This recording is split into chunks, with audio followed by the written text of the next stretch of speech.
We are back with another podcast. We are live. It's Tuesday. It's about that time, 5:00. Yes, sirree. And we got another great podcast for you. We having a great week. No snow still in sight. I know I keep on hoping for snow. I kind of liked it, but as long as it stays for just a little bit.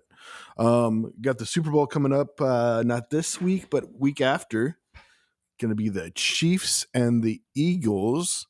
So I'm thinking the Chiefs are going to be the first to do three Super Bowls in a row. And Tim, hey, ready to go? Got ready everything to go. going? No fusses or None at all. Oh, look at that! Don't even need to talk to my lawyer. It's a late Christmas miracle. It is a late Christmas miracle. Fantastic. Yeah. So what is new with you, good sir? Just grinding away. Grinding away. Recording session this Friday. Trying to get ready for that. Exciting. Yeah, Sony Studios here in Nashville. That's going to be good. I tell you. All right. Well, awesome. Celtics doing all right. Had a bad game. What was that last night? They had a bad game. Horrible. Oh. Yeah. Well, they're not playing like Warriors. They're not playing like defending champions. They're just can't get out of their own way. I think they're pretty much at 500 for the year 2025 this month. Yeah. Other teams have either risen to their level or surpassed them, or they're not playing up to the level. Now, granted, they had three. Or my Warriors get destroyed by them by 40 points. Well, it's just like it's almost like they're almost like bipolar as a team. Which team is going to show up? Mm-hmm. Is it the championship team that won? I can hear that coming out of there, but wait, so there's noise. Little echo. No, that should be muted. Muted. Just keep talking. They don't play like a championship team. I mean, sometimes they do, sometimes they don't. It depends on what team is showing up. We don't know. Echo. Oh, now I don't hear it. Hello. Oh, it's gone now. Okay. Well, it messed up my camera too for some reason. Something has to go wrong. Goodness we can't have perfectly technical issue-free deals. So of course not. So hopefully it's something. What? Yeah. Thursday, are we going to be able to watch the newest Mr. Beast episode without any hiccups?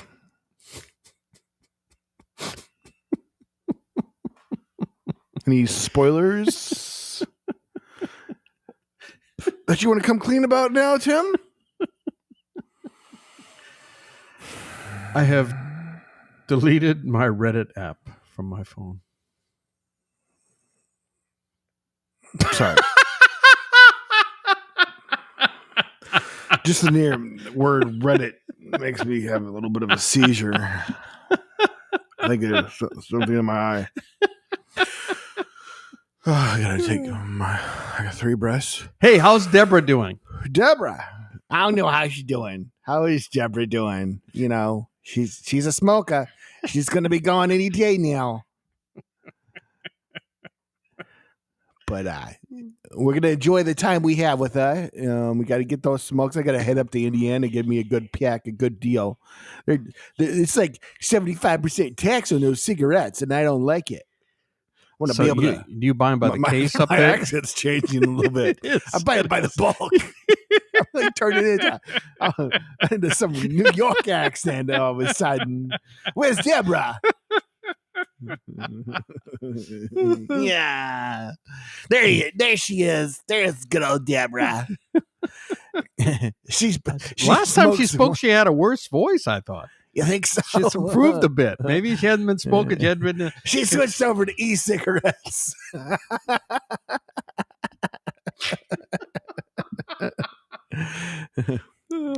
right. Yes, sirree. All right. Oh, well,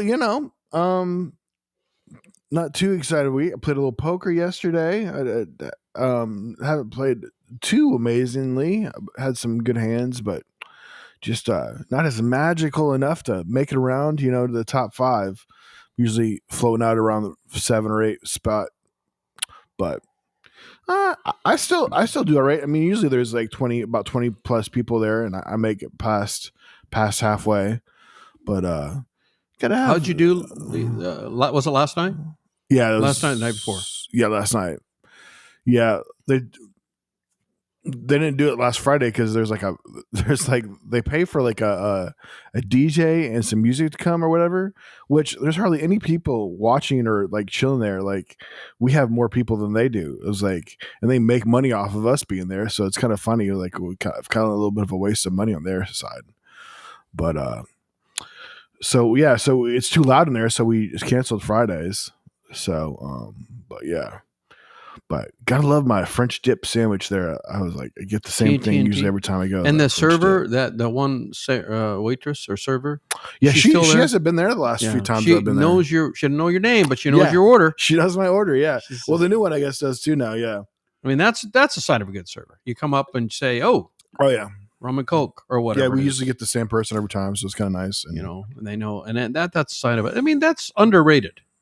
And I can't remember. I mean, do I know you? Have I met you? When I meet somebody in these servers, how many people do they serve in a week? And they remember. I mean, like, okay, First Watch. No, not alcohol, but restaurant. I used to drive by First Watch. I don't know. There's a lot of First Watches and I drove by and I said, is that watches for babies? The First Watch? That's literally what I thought it was. I thought it was watches for babies. You're for baby's first watch. Teach baby how to read time. And you drove away from that thinking, yeah, that makes sense. I thought that for about a year. I thought it was baby's first watch.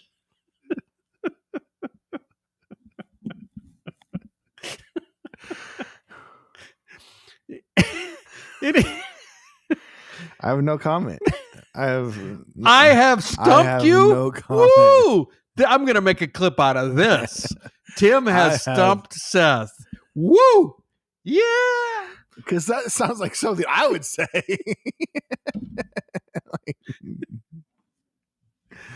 Anyway, so I went there. I used to go there a lot, but man, everything, and not just First Watch, but every restaurant. I mean, well, used to First go to Watch is like twice the price of going to Waffle House. Yeah. Waffle House. Yeah. But I mean, first, higher end ingredients, and it's a higher.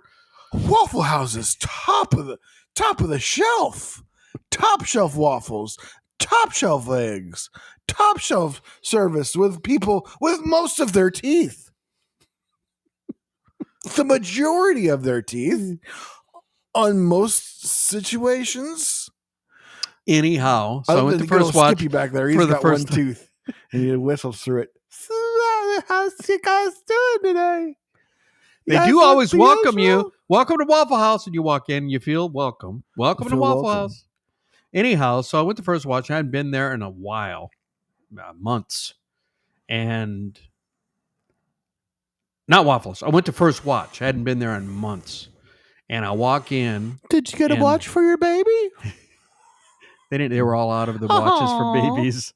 Anyway, I sat down, or I was told, taken to my seat, and the server is a young lady that haven't. I mean, I used to eat there a lot, and she would serve me as you move around and you get different servers. And she immediately knew, she brought what I normally order before I even ordered. I like water with no ice, kale tonic with no ice, and coffee. And she had a tray, and there it was, all my drinks right there. I hadn't even spoken to her yet.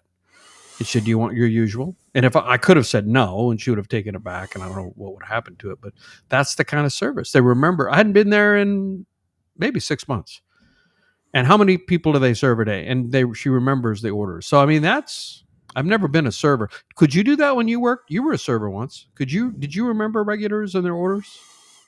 Yeah, usually. Yeah, if you get somebody that came there pretty regularly, you do. Yeah, you'll if somebody comes. I mean, you maybe it comes with the. Maybe you just get good at that. I don't know. You were going at least there once a week, weren't you? Oh, I was going there every day for a while.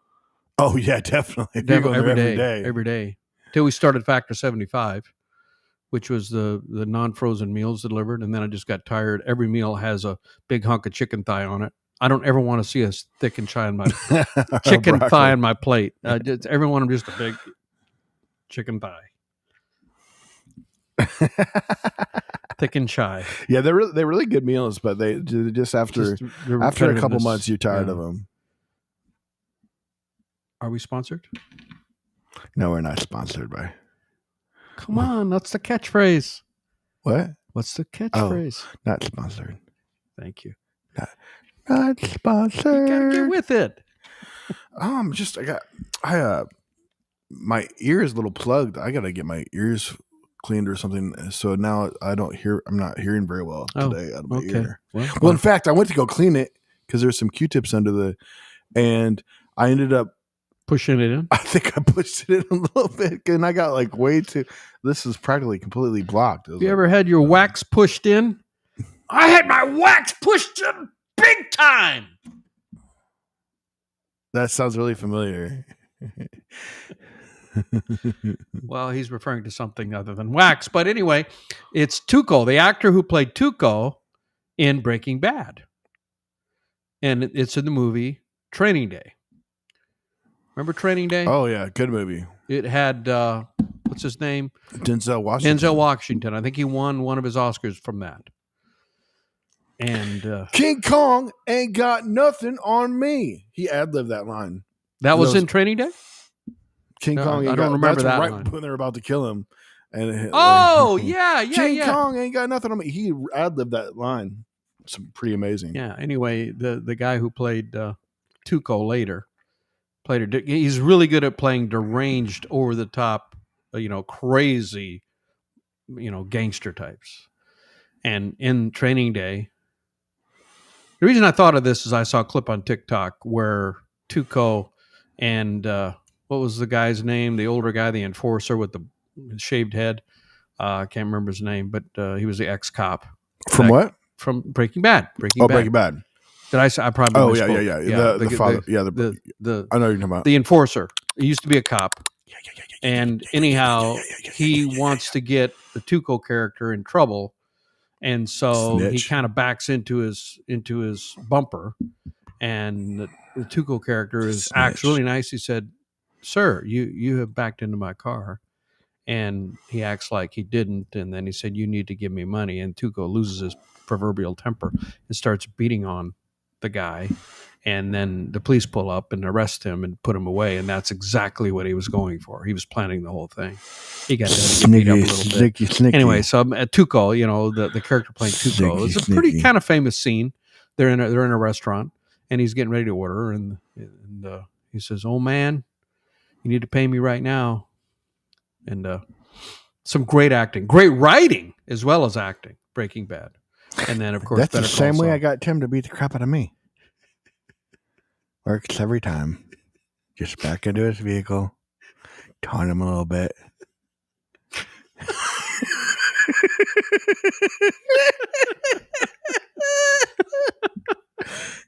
And this is part of our therapy. This is hours we have to put in. We prescribed by our therapist. Oh yes, we have another 1,500 podcasts we have to do before they take off the our little. Okay, so let's. Is that John Wick? That's John Wick right there. Tim finally just watched the first John Wick. I did. Yeah. We got to get you into the first one, and then of course you enjoyed it, right? Squid Games. I never did figure out the difference between who was the higher ups on the Squid Games. You got circles, you got triangles, and you got, was it squares? That's a circle question. Right there. Yeah, I guess I didn't. They have different levels. I mean, the guys that are in that one room watching, observing everyone. I think triangle is the highest level. Oh, really? I don't remember exactly. Yeah, Mr. Beast kind of uses a little bit of that decor. Yeah, and well, in fact, too, if you haven't seen, you need to. He does his own Squid Games that got crazy numbers. He does his own version of Squid Games, and it does really well. And yeah, he does use elements of that.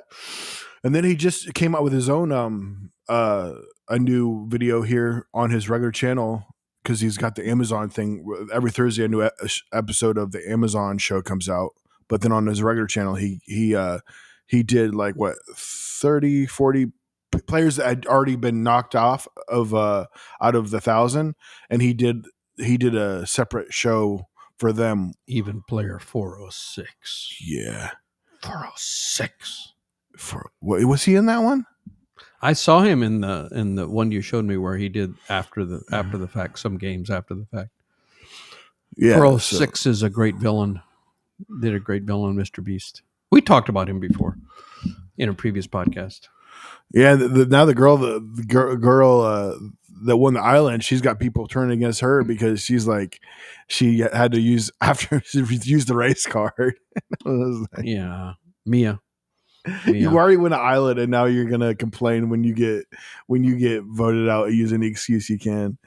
It was like, though we talked about this, and so one of some of you, I'm sure some of our viewers don't even know what Mr. Beast games are, or even who Mr. Beast is. So Mr. Beast is. Were you broadcasting to like remote islands or something? You think? I guarantee you, some of the people watching this have no idea who Mr. Beast is. Mr. Beast, Guarantee. Is this the mark of the beast? The Antichrist. So who is Mr. Beast? Can you summarize it in one paragraph? Beast is a YouTuber. One paragraph. One paragraph? Oh, this is going to be a long paragraph. Strap in, ladies and gentlemen. Mr. Beast is a YouTuber that basically wanted to be YouTube famous and fell in love with YouTube and has been doing all kinds of crazy things from like back in the day. He said Logan Paul's name like 10,000 times or something to like doing to watching certain videos over and over again. And then he counted to 100,000 or 1,000,000. He counted to a really high number, which took him 24 hours, and he did it live, and people watched him count. Like, okay, let's try that. Watch the full. Let's do that. Hours, let's do a 24-hour. That's where you forward it. 1, 2, 3, 4, 5, 6, 7. Apologize for my. I mean, that was years ago. I don't think that'd work today. But I mean, YouTube was kind of new. Anyway, and he is the biggest YouTuber right now. How many subscribers does he have? Lots. I mean, he's got well over 100 million between all his channels. Over 100? A couple hundred million. And his revenue, his I mean, for anybody who doesn't know, YouTube pays their influencers more than anybody making movies in Hollywood. Okay, like maybe the top 10%. No, well, the total amount of money given, paid out. The total money, I saw an article, the total money paid out. If you divide it between all of the gross amount of money, the amount of money that YouTube puts out, that pays the influencers. But there is like thousands of more. Yeah. So all the money they pay to whoever the influencers are, all the gross money they pay out is greater than what everybody making TV shows and movies earn. Are they talking about every positions in? I mean, because there's like all kinds of tiers. Yeah, there are. Because like apparently, and on YouTube, I mean, you're a creator. You run everything yourself unless you hire other people. That's the whole point. So that's the big difference. So I mean, anyone who thinks YouTube is not a real, anybody who believes, and I know, I mean, a large percentage of Gen Zs now want to be a YouTuber because they see how, but it's not easy. It's not easy to do it and be successful. Especially now. I mean, but you can make bucks. I mean, what do you think? What is Mr. Beast? What's his annual revenue? Mr. Beast, 100 million? At least 20. Probably 100+ million, but then he's probably like with all the other stuff, he became famous. He's throwing a lot of it back into it. I mean, a lot back into it, but he's got to be making. He's probably giving himself at least 20 million a year now. I bet. Yeah, well, I mean, gross though. He's grossing 100 million because he gives away a lot of money.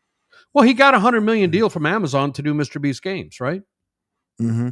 And supposedly he blew all that money. I mean, spent some of his own to still do it because he wanted to do it so well. And the prize is $5 million. That's what they're competing for. But there's other side prizes. Like Mia won the $1.8 million island, and he's given money all the time. So anyhow, Mr. Beast is just a very, very successful YouTuber, and he's killing it. He's just killing it. Yeah, and he's tried some side ventures that maybe haven't gone that well. He had Mr. Beast Burgers, which is shut down now, right? No, I think it's still going so far as I know. Oh, it is. I I don't know had if one. I had one ordered. I And mean, it that was wasn't- pretty successful. His only complaint about that was just it's hard to control the because he was quality, using which contract local he basically kitchens suing to because he was make it. making too much money. Yeah. Well, maybe. I mean, it's really hard to have contractors fulfill the orders. You know, like any local kitchen in Nashville, it's not a Mr. Beast owned kitchen or even franchise kitchen. It's just you said, didn't you say that one of them was a Hispanic, was a Mexican restaurant Yeah, that it was a doing chain his burgers, that were doing the burgers. that had been contracted to do his burgers. Mm-hmm. And so right next to the nachos and the burritos, they're doing Mr. Beast burgers. Not a good look. I mean, being honest, I mean, I know you don't want to hear any negative things about Mr. Beast because you love Mr. Beast, but that model is going to be difficult to enforce. I'm just saying, as a businessman, because you're doing a contract, and since you don't control, you're not even franchises. You're still Exactly. removed, That's why I sued. but you have rules. But you have rules that they have to follow to retain their franchise. But if you're just doing contract manufacturing with kitchens, it's going to be a tough. I mean, he gave it a good go, and like you said, it's still going. I ordered one from him, and it was like $20 for a burger delivered. Like, that's a lot. Of course, that's inflation. It's hard to get under inflation. $20 with ordering through Uber because of the fees and stuff, and then like to get the free delivery because I got the membership, you got to hit $15, and then after the fees and stuff, it ends up about 20. But if you don't feel like going anywhere, it's worth like what I told you. Like, so especially you want to keep working. Say you want to on a normal day, you want to keep working. Now it's much easier for just to have food delivered, or you could like there's one spot, my favorite pizza spot, round trip to go there would be 45 minutes. That's 45 minutes that I don't get back, but for 45 minutes I could keep on doing whatever I want. Just order the food and it'll just show up when it shows up. Yeah. So it's probably the biggest is time. Like, what is that time? Like buying time. I mean, goodness, to save an hour of time for less than $15. Yeah. Oh yeah. No doubt. Because I would say you value you probably your hour work probably at least $30 an hour. I value my time at $1,000 an hour. Oh, 1,000. Rich pants over here making 1,000. No, that doesn't mean I make 1,000, but the value of my time. I only make $10. No, that's something I learned from some of the books that I've read. That doesn't mean I owe him $1,000 after every podcast. That's his rate, I found out, and I thought I was only in debt $30 an hour. Now finding out I'm you're completely I'm indebted to you, Tim. You are completely misreading what I meant to say, and I probably shouldn't. You should just embrace it. You should embrace it. No, it's a technique by saying my time is valuable. And so that's probably incremental. If you're allocated all your time to divert an hour of my time from what I'm currently doing to do something else, it has to be worth more than what I'm making. I'm not making $1,000 an hour. There's no way. I'm not. No way. But to divert that incremental time, so I'm spending a certain of hours doing something, and I have to do something new. I either have to cut out what I'm already doing, or cut into my leisure or something.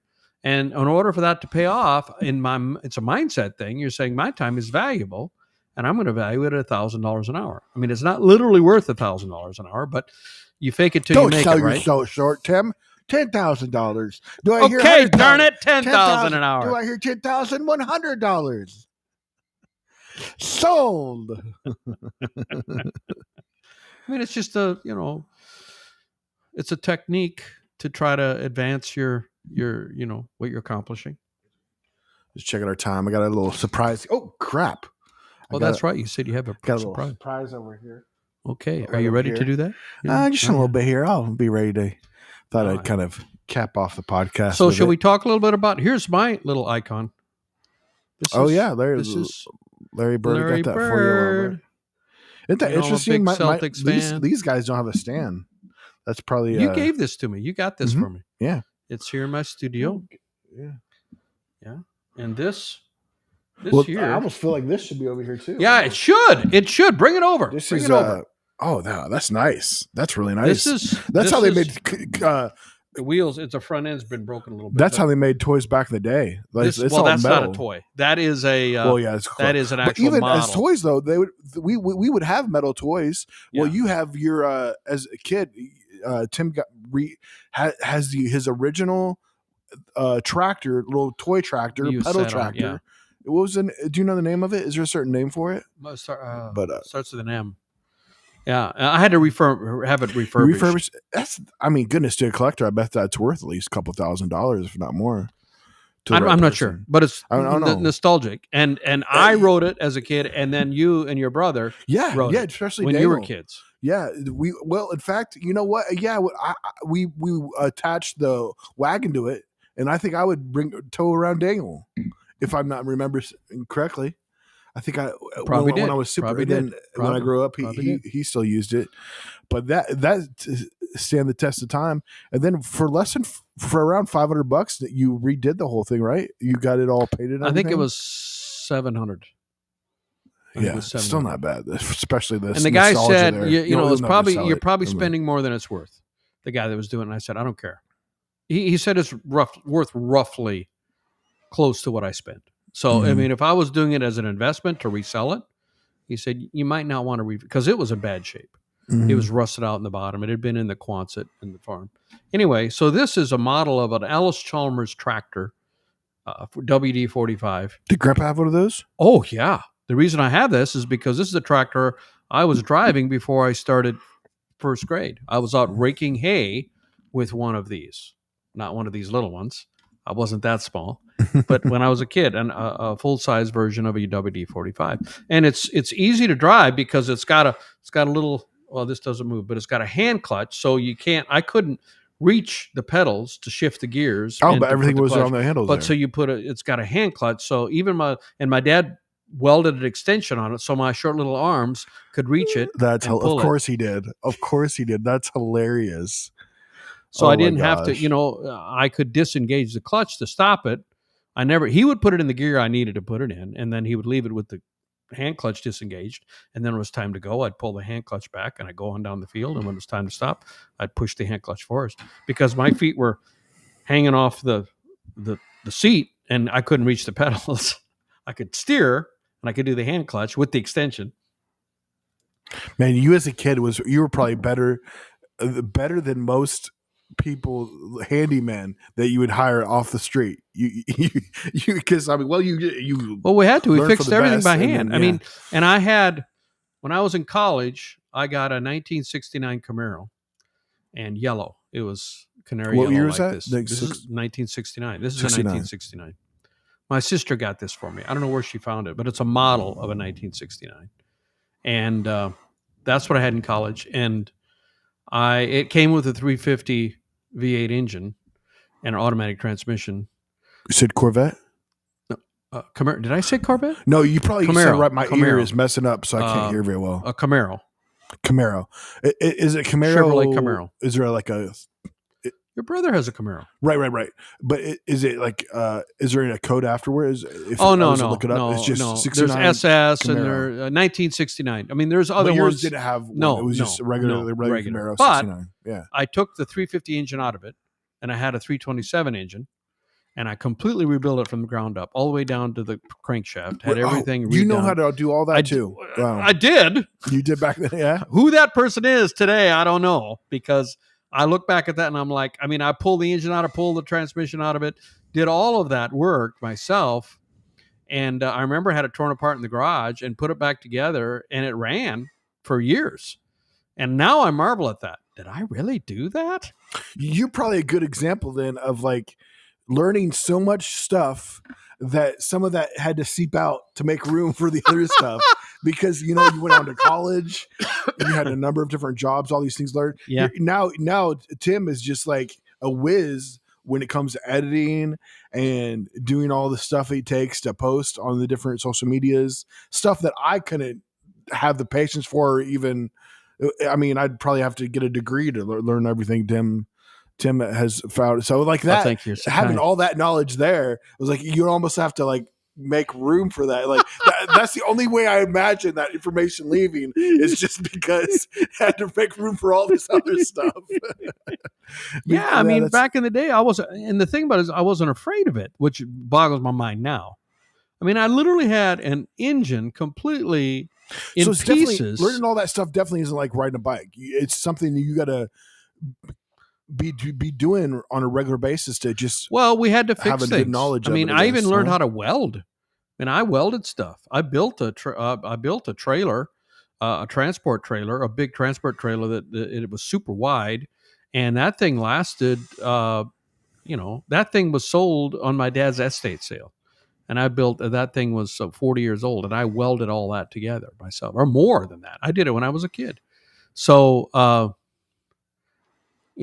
learned how to do those things. I mean, it probably wasn't pretty. I mean, the welds weren't like showroom welds that you see videos of people doing welds, and that was the old stick welder. That wasn't the wireless or wire feed welder. That was stick welders where you had that stick, a little more difficult than the wire feed because they didn't even have wire feed then. Anyway, so we just learned how to do stuff, and you had to fix it. And of course, stuff was easier to fix. Well, now everything's computerized. In fact, the farmers complain because all the new equipment, all the farm equipment is all computerized, and they can't work it on it themselves because it has to be plugged up to the diagnostic. And John Deere actually has some revolt. John Deere was the big brand. I mean, Ellis doesn't even exist anymore. They were merged, and now there is a version of that. Trying to remember what it's called. It's not Ellis Chalmers. It's something else. Anyway, a bunch of merged, and there's three white. I think, does it have white in it? AC White or something. Anyway, so you got your John Deere, you got your International Harvester, Case IH, then Case merged with International Harvester, so it's Case IH, and then the third one is the Gleaner combines, which is the Ellis Chalmers brand, the stainless steel, or not stainless steel, but silver color. They don't paint them; they make them silver. Galvanized steel is what they're made from. Anyway, so those are the main three, and then the brand that swallowed up Ellis Chalmers is the third smallest one of the three. But John Deere is the big leader in the world for ag equipment, but they have made it so difficult. Farmers can't work. So farmers are very self-sufficient, and farmers can't work on this equipment. And so if it breaks down, and everything breaks down, you got to call a John Deere guy, and they come with their trucks and their computers. And I heard the basic call is, I was complaining about having somebody, like my dishwasher broke, and just to have the guy come was $150. And I'm going to get a new dishwasher instead of have him come, because you get a new dishwasher for $300. Well, that $150 for an appliance guy to come, it's like $2,500 just to come out. And then you got to have a dedicated spot in your shop for them, and that is dedicated for John Deere. Otherwise, they won't come out, is what I've heard. And you got to pay all these apps. You got to, in order to use the computers, you got to pay for a monthly app. And so a lot of farmers are saying, screw that. We're only going to use older equipment that doesn't have all those computers. And so the older equipment, which can be still worked on, maybe 20-year-old, still solid stuff, has gone way up in value at farm auctions, because all the farmers want it, because they don't want to mess with all the computers. So time has changed, and sometimes not for the best. But and music. Songwriter, is this an obsolete profession? Because I've heard AI music is getting so good now. In fact, 10% of songs being streamed on Spotify now are AI generated. No human being involved. They're getting better and better. In 10 years, will we even need singer-songwriters? It'll be all obsolete. There is hope, because one example given is 20 years ago or 25 years ago, the first grandmaster was defeated by a computer, maybe 30 years ago. And he actually ended up committing suicide, I think, because he was so depressed that he got beat by a machine. And chess is more popular than ever. Well, yes, that's what I'm leading up to. And they've only gotten better. AI today could just trounce, so much better. But chess is the most popular it's probably ever been, and people go to tournaments to watch real human beings play, because they don't want to see a machine play. They want to see real human beings playing each other, obviously real. They see it in real time. And so there is saying that live music is going to be a big deal. People want that human connection. That's a big. Live that's where they make music, all the money nowadays. It's going to be even more. Yeah. Actually playing instruments, not pushing buttons on computers. Not pushing any buttons. Not pushing buttons on computers. Well, before we wrap up the podcast, I got a little bit of a surprise, Tim. I want to see the surprise. Got a little special somebody here. Let me see here. Where is somewhere in here? Drum roll. Drum roll. Just a little friend.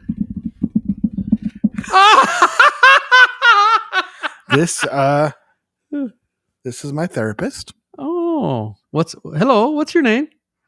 Chippy. Chippy. Oh, Chippy. Nice to meet you. Yeah. Chippy, nice to meet you. Yeah, nice to meet you too. Yeah, you come up a lot during the therapy. Yeah. I might need to have some sessions with you, Tim.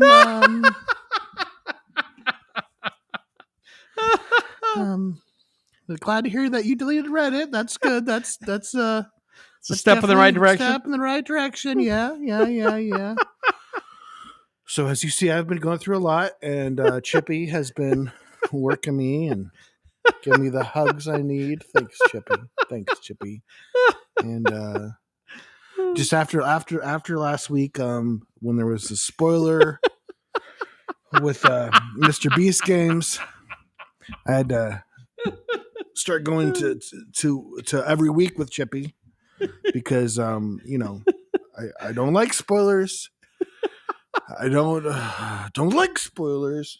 Calm down, Seth. Sorry, Chippy. Sorry, Chippy. So, yeah. But we just take a deep, big breath.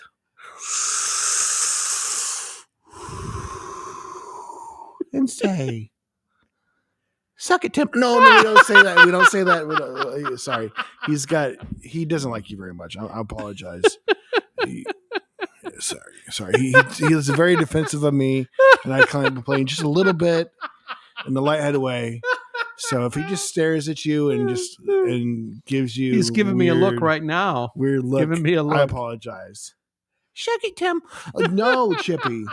Oh my gosh, he's a weird therapist. He was trained at a very small community college, and I think somewhere in Florida, most likely.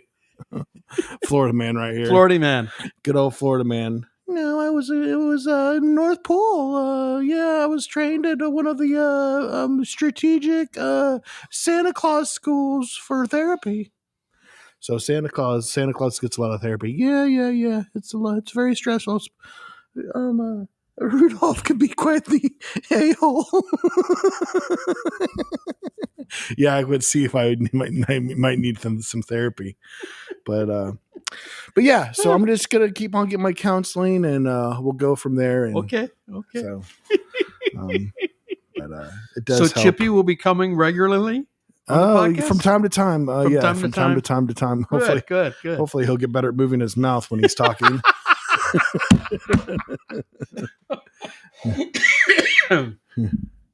And then, as you can see, I like to mimic whatever he's saying. It's just my process. But yeah, I'm saving like $100 a week with Chippy. He doesn't. I just pay him in fish. Oh. Yeah, it's not a bad deal. But he's taking a nap now. But yeah, anybody that was just watching was maybe we got some just listeners. I had a little penguin friend that's my therapist, and he came out, and he's not a big fan of you, Tim. I'm sorry. I'll work on that with him. He gets a little defensive. He always takes my side, so I feel very right and not wrong, but he's not the best therapist. I mean, when you pay somebody with fish, you don't get like you don't get that top shelf therapist that you always hoped. He has me do some weird tactics. A lot of, it's weird. It really is weird. I don't know, maybe just because it's who's him. He has me waddle around the room. And the weirdest thing is he has me grab an egg from the fridge and put it between my legs and try to keep it warm. It's really weird, but it does make me relax me. It is very therapeutic, I would say. I don't want to question his tactics, Penguins are probably quite chill. I mean, don't they look chill? Oh, they are quite chill. Quite chill. Quite chill. Oh, well, on that note, I think we can wrap it up. All right. Nothing like a flightless bird to help us wrap it up. Guys, thanks for watching the podcast. Hope you enjoyed all the goofiness, craziness, as you can see. Guys, if you're watching us on Facebook, please share, like.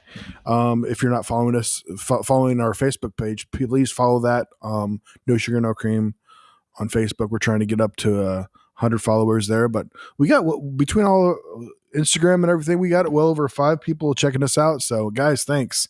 Please share, tell your friends, give us a rating if you can, a thumbs up, a comment, a question. Go for it. Just go for it. Just ask us a question. We won't hurt you. We don't bite that hard. We'll see you next time. Love you and bye. Not done yet. Not